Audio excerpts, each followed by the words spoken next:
This is the first time a meeting of G20 foreign ministers has taken place on African soil, with South Africa holding the presidency of the grouping of the world's largest economies. It is a great opportunity, too, to promote greater collaboration between African nations and the rest of the world. But it is also a great opportunity for all of us as members of the G20 and invited countries to engage in serious dialogue.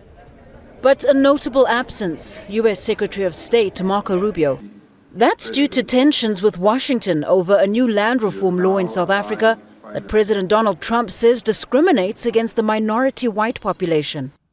And South Africa's case at the International Court of Justice accusing Israel of genocide. I don't believe that really America could be threatened by, South Africa.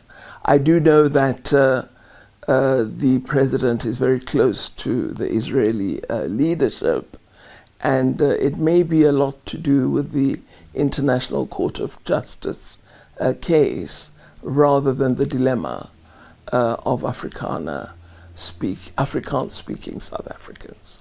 Within the G20 meeting, South Africa intends focusing on solidarity, equality and sustainability targeted at combating climate change. And that's something the new Trump administration also vocally opposes, with Rubio calling it anti-Americanism. The finance ministers and bank governors of G20 states are due to meet next week.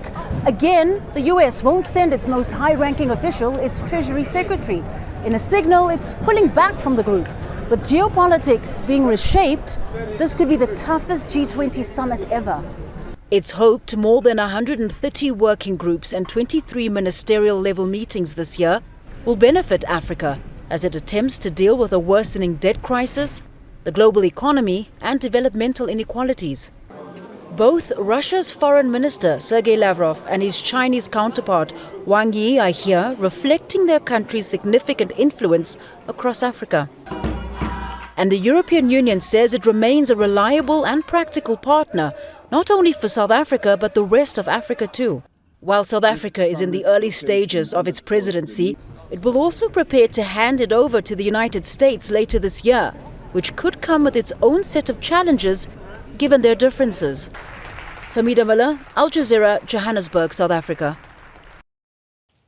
Make sure to subscribe to our channel to get the latest news from Al Jazeera.